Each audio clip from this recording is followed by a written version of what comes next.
Chers amis, je profite vraiment de ce soleil, de ces rayons qui nous font tellement du bien pour venir passer quelques instants avec vous. Et je suis là sur le balcon avec la parole. J'aime beaucoup la parole de Dieu. Elle est le livre, la bibliothèque plus précisément de ma vie depuis janvier 1977. Et c'est toujours un bonheur pour moi de partager la saveur de sa vie, de ce qu'elle nous offre de vivre, en tout cas personnellement, de ce qu'elle m'offre de vivre par la foi. Cette foi qui vient de ce que j'entends de la parole de Dieu et que vous pouvez entendre vous aussi de la parole de Dieu. Car il ne s'agit pas de croire, au nombre desquels j'étais un croyant comme tant d'autres. Mais le jour où j'ai eu contact avec Jésus, eh bien j'ai eu contact avec sa parole. Et si nous n'avons pas sa parole, nous nous laissons emporter dans des croyances stériles. Alors, j'aime toujours vous présenter la parole et en l'occurrence, ce matin, je vais vous présenter l'histoire de cette Sunamite que nous trouvons dans le 2e livre des Rois, au chapitre 4. Alors, je vais paraphraser, je ne vais pas vous faire toute la lecture, ce serait trop long, mais cette femme reçoit un serviteur de Dieu en la personne d'Élisée. Élisée qui a bénéficié vraiment de cette grâce de suivre Élie, et l'esprit d'Élie repose sur Élisée. Vous allez comprendre pourquoi je vous dis cela. Donc cette femme recevant le prophète Élisée, le prophète va à un moment donné prophétiser sur sa vie parce que cette femme a un problème. Elle n'a pas d'enfant, elle n'a pas de fils. Et il va prophétiser sur sa vie. Et quand on prophétise la parole de vie, eh bien la parole de vie est une semence. Et cette semence, elle est vivante. Elle est créatrice de miracles. Et prophétisant qu'elle aurait un fils, l'année d'après, à la même époque, en effet, elle a eu un fils. Et un jour, le fils a grandi, bien entendu, il était adolescent. Voilà que le fils meurt sur ses genoux. Elle ne dit rien à son mari qui, lui, est dans les champs en train de travailler, mais elle décide de se rendre auprès d'Élisée, là où il se trouve.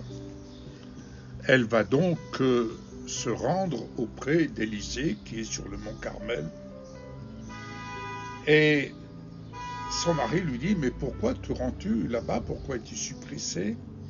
Elle ne lui dit pas ce qui se passe. Elle va lui dire « Tout va bien ». Retenez bien cela. Tout va bien. Et cette parole, qu'est-ce qu'elle peut vouloir nous dire aujourd'hui, à nous qui sommes dans ce temps présent? Vous en conviendrez, nous n'entendons que ça et là.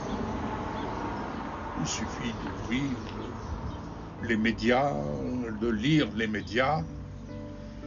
Combien de fois n'a-t-on pas cette expression, mais est-ce qu'on n'a pas une bonne nouvelle à nous annoncer? Eh bien, en l'occurrence ici, cette femme aurait pu dire, comme dans le naturel, mais rendez-vous compte, le prophète Élie m'a prophétisé que j'aurais un fils, et voilà ce qui arrive. Décidément, quelle parole qu'est-ce qu'il m'a dit là? Mais en fait, cette femme prend les choses à contre-courant de la pensée de ce monde. Elle dira « tout va bien ». Or, pouvez-vous dire, bien-aimé, sur votre vie, faites l'essai de dire « tout va bien ». plutôt que de dire « Ah, vous vous rendez compte, aujourd'hui, j'ai encore ceci, j'ai encore cela, ah, je ne m'attendais pas à ci. » Cette femme, elle ne s'attendait pas à voir son fils mourir sur ses genoux. Non, c'était sa joie de vivre. Et si nous aussi nous apprenions, comme cette femme, à dire « tout va bien ». Et c'est ainsi que Élisée va envoyer son serviteur Géasi en lui disant « Tu mettras mon bâton sur le visage de l'enfant. » Retenez bien, « Tu mettras mon bâton. » Il envoie son serviteur.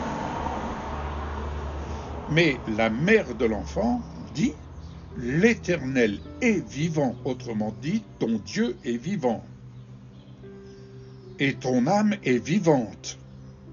Je ne te quitterai point. » Et finalement, Élisée se leva et partit avec elle. Mais entre-temps, le serviteur Géasi va revenir vers Élisée en lui disant « Écoute, voilà, j'ai posé le bâton, comme tu m'as dit, mais rien ne s'est passé. » Et Élisée va se rendre au chevet de l'enfant. Et quand il va arriver, Élisée entra et ferma la porte sur eux deux, c'est-à-dire sur l'enfant et lui, et il pria l'Éternel. Il monta et se coucha sur l'enfant, il mit sa bouche sur sa bouche, ses yeux sur ses yeux, ses mains sur ses mains, et il s'étendit sur lui, et la chair de l'enfant se réchauffa. Et à un moment donné, il recommença, et l'enfant s'est mis à éternuer, et il ouvrit les yeux. Alléluia. Pourquoi? Quelle différence? Le bâton, c'est la signification, c'est l'illustration de l'œuvre de la croix. L'œuvre de la croix, c'est la mort. Donc, le bâton qui était posé sur l'enfant, c'était l'œuvre de la croix. C'est l'œuvre de la mort. C'est pourquoi, quand on regarde l'œuvre de la croix, nous regardons notre mort. Jésus est mort pour nous. Il a pris ma place. Il a pris ta place. Donc, regardant l'œuvre de la croix, nous regardons à la mort. Mais, lorsqu'Élisée, qui vient et qui va se coucher, qui va couvrir l'enfant, c'est-à-dire il va le couvrir, j'allais dire, de sa personne. Il va couvrir l'enfant et il est dit, le corps de l'enfant se réchauffa. Il avait mis ses mains sur ses mains. Bref, là, il y a la différence. Parce que l'amour, c'est la signification de l'amour du Père qui vient couvrir l'enfant, qui vient nous couvrir dans ce monde si turbulent, dans ce monde où, si nous tenons le langage de ce monde, tout va mal. Des bruits de guerre, des ceci, des cela et autres. Enfin, je ne vais pas rallonger la sauce, vous la connaissez aussi bien que moi. Mais cependant, le langage de notre foi en Jésus nous oblige, afin que notre foi soit agréable à Dieu, de nous tenir dans le langage qui plaît à Dieu. Oui, tout va bien. En Jésus-Christ, tout va bien. Vous connaissez, quelquefois ça m'arrive de dire « Ah, il fait mauvais dehors, ça pleut, c'est fait mauvais. » Oui, mais à l'intérieur, il fait bon. À l'intérieur, tout va bien. Oui, votre intérieur ne doit pas se laisser influencer par les circonstances, c'est-à-dire par ce que l'on voit, par ce qu'on peut ressentir, par ce que nous traversons, mais bien plus. À l'intérieur, tout va bien. Dans mon cœur, tout va bien. Car je ne regarde pas à ce que je vois, mais je regarde à ce que mon cœur me dit dans le Seigneur. Tout va bien. Tout va bien, bien-aimé. Tout va bien. Tout va bien. Au nom de Jésus. Amen.